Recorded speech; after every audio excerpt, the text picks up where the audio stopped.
For the balance of the show, the 14 minutes or so we have left, Webster Griffin Tarpley for round two. We ran out of time. You know, we covered Obama. We covered the Queen taking over Canada today. Yes, it's in Reuters. We're not kidding. Showing she rules. When it finally comes down to her being thrown out, she says, I rule. Boom. Parliament, you're gone. Huge. So when we rebroadcast coming up, you'll hear that the first hour. We got into Mumbai. You've got the floor. Break down why this is a clear intelligence operation. Well, it's the Obama policy of bashing Pakistan, dividing it into 5 or 6 parts. Remember, Waziristan, Sindh, Punjab, Baluchistan, Pashtunistan, and more and more. The immediate framework, the U.S.-Indian nuclear deal, so the U.S. has a nuclear alliance with India. On the other side, the urgency to get out there and stop the Pakistani-Chinese alliance, which is building up. You've also got... That's right. They were getting friendly, making deals for the first time in decades, just magically. Oh. So that's got to be stopped. The other thing is the Pakistani military, fed up with the constant Obama policy, because Obama's the one who demanded it, the bombing and killing of Pakistani civilians by these predator drones in the northwest area. I mean, imagine. Suppose they came around here and started killing people. You'd get your back up pretty soon. So the Pakistani military had cut the supply line at least once, saying, look, you want to get your truck convoy up into Afghanistan? We're stopping it. No trucks for the next 2 or 3 days. So this was a big shock for the Anglo-Americans and for NATO. And finally, Gates. Gates in position at the Pentagon. Now, I described... Founder of Al-Qaeda. Founder of Al-Qaeda, a part of the conspiracy to take the hostages in Iran, and part of the October surprise. So as dirty as can be. And this guy's now confirmed, right? This is the new face of hope and change is Robert Gates. Now, I would say it's 5 or 6 components in the Patsy operation, because this is obviously false flag. The British, colonial power with British presence reported, people from Brixton Mosque, Finsbury Mosque, British prisons, Leeds, Yorkshire, whatever it is. The U.S., the CIA outposts in the federally administered tribal areas, recruiting patsies, recruiting terrorists there. The Israelis, big Israeli-India special relation, General Mizrahi's visit to the Jammu and Kashmir, very, very... That's a little bit like Sharon going on the Temple Mount, something like this, right? Big provocation, get them all riled up. There's also the fact that the Israelis are apparently training Indian special forces, which may be why they did such a poor job. Then you get into the raw, right? The raw story, the research and analysis wing, the Indian intelligence organization. Everybody knows the ISI. They've been demonized. U.S. media have never talked about the raw, R-A-W. Raw deal is what you're going to get from them. And they're into going into Afghanistan, picking up crazies there, Mujahideen, whether they are Taliban fighters, and getting them into Pakistan so that they can essentially wage armed civil war against the Pakistani government. So those guys are terrorists, but not the way you'd normally think. Now, the raw leads us then to this world of Hindu terrorism, and this is very, very big. U.S. media never interested in this stuff. Happens every week, but you...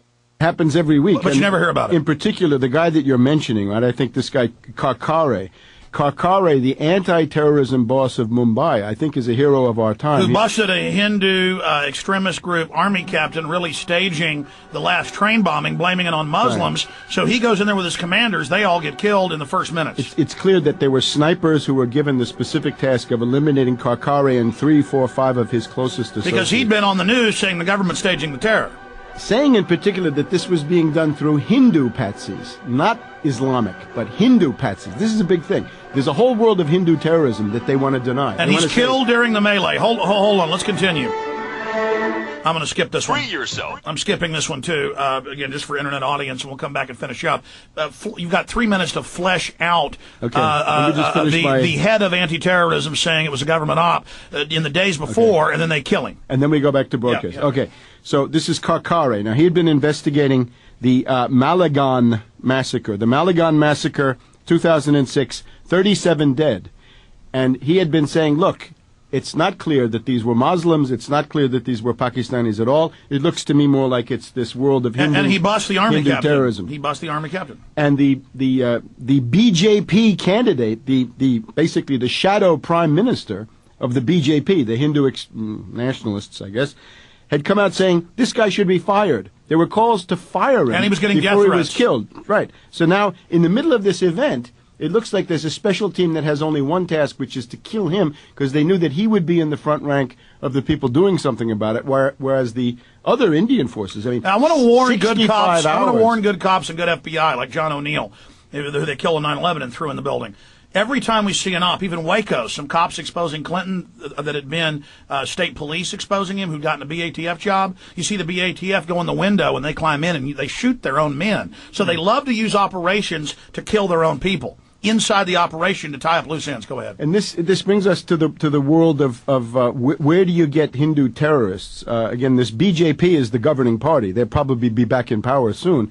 But then there's this other thing called the RSS, Hindu extreme nationalists, racists, Hindu superiority The ones types. that killed Gandhi because he wouldn't go to war with Muslims. And I guess the shorthand for this would be Hindu fascism. And what we're getting, you see, Obama is attracting a kind of a fascist international made up of the lunatic Saakashvili, Polish and Ukrainian extremists, and now we're getting Hindu fascists becoming the great friends of the United States. And your future is going to be hostage to a bunch of Hindu fascists under the Indian-U.S. nuclear deal. And that's what this guy Karkare was a threat to that, because he was They didn't just kill him, they killed 4 other chiefs. His whole staff. They wiped his whole team out in separate groups. They're all picked out and triple tapped in the chest. Right. So, therefore, the notion the Indian government says, we know who did it, it was Lashkar-e-Taiba. Well, that's a Muslim group, basically a patsy group operating in Pakistan. And that's trying to kill the Pakistani government. They've been bombing them. And they get tremendous support from the U.S. and the British, and that's also well known, because that's part of So why would Pakistan control a group that's trying to kill them? And why would they do this at all? What does Pakistan Right when they're have to doing gain? peace overtures and have every reason to be friends with India. And what they're trying to do is to say, look, let's build the oil pipeline from Iran to Pakistan to India. All right, let's finish up. And then we get a common interest. We're coming back with where you see all this going. Here we go. Final segment. I'll be live this Sunday from 4 to 6 p.m. Central Standard Time. Back, of course, live next week. Rebroadcast starts in T-minus 5 minutes, 43 seconds. Webster Tarpley is going to be with me here this weekend until tomorrow, doing some interviews for the Obama film that we are making and about the financial collapse. We're going to go do interviews at the new office after this. One of the last shows here in the old office. You get to see both. We appreciate you being down here, Webster. It's a pleasure. Thank you. You bet. And, of course, your book's available everywhere. In fact, before we end with where you see all this going, why they want to get the two countries fighting with each other to destabilize the whole region, your new book is available. We've already shown it in the earlier hour. And we've had a 3-hour, 40-minute PrisonPlanet.tv show today. That'll be, if you missed any of it, it'll be posted for PrisonPlanet.tv members. By the way, get 5+ months free right now. Okay. That said, Webster, you got about 3.5 minutes. Go ahead and finish up with where this is going. Well, it's going to be a new phase of world confrontation. See, the Anglo-American empire is collapsing financially. Everybody can see this, right? What's going on in London and above all New York is a total financial collapse.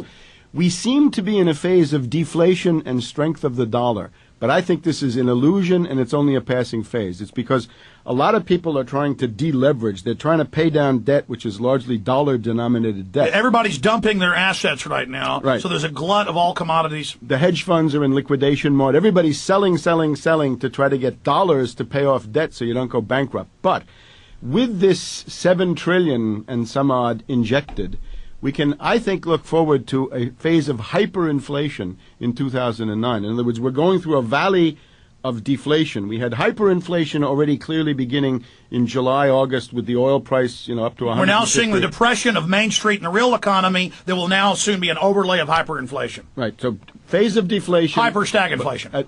Actually, yes, exactly. The worst of both. Hyperinflationary depression, hyper-stagflation. We're going to need a new term. You're exactly right. And that's what we should do. So the point is now, when the Anglo-American banking system and currency collapses, the entire Anglo-American ruling elite goes nuts. And that's what we saw with the Queen. The Queen is expressing that her oligarchy over there are not happy campers. They're going nuts because they've got Northern Rock, they've got Gordon Brown, Alistair Darling at the Exchequer and Mervyn King at the Bank of England. They're trying to keep this thing together. They can't do it. So they say, we've got to have outside events. And that's what Rand said, as you know, a month ago, and this was all over foreign press. Rand Corporation said we need a war bigger than Iraq, bigger than Iran. We need something of World War proportions. Right. And Obama says it's going to be Pakistan. And remember that Brzezinski is the big power at Rand. In other words, if there's a leading ideologue of the Rand Corporation, it's big new My Brzezinski. God, so they're going to, who knows what they're going to do. So now look at what we've got. U.S., British, and Israel against the world was bad enough. But now it's U.S., Britain, Israel, plus India, most likely, plus Georgia. That's not much. But and that's showing India never really got away from England. The crown is showing its power again. Yeah, it's oligarchy. The oligarchy, unfortunately, is based in the religion. That's an unfortunate fact. And then the British occupation. But now, in addition to Georgia, Ukraine split, but Yushchenko wants to go with the U.S. and the British and the IMF and NATO. Poland, reliable NATO puppet. Latvia, Lithuania, Estonia. And we're headed into a Polish missile crisis, and there will be an attempt to cut the Russian gas deliveries from Russia into Western Europe. They got to get an anti-Russian hysteria in Europe. And that'll be blamed on Russia, even though the West is talking about cutting it off. Even though it'll be Ukraine and Poland cutting it off and stealing the gas for their own purposes and probably selling it.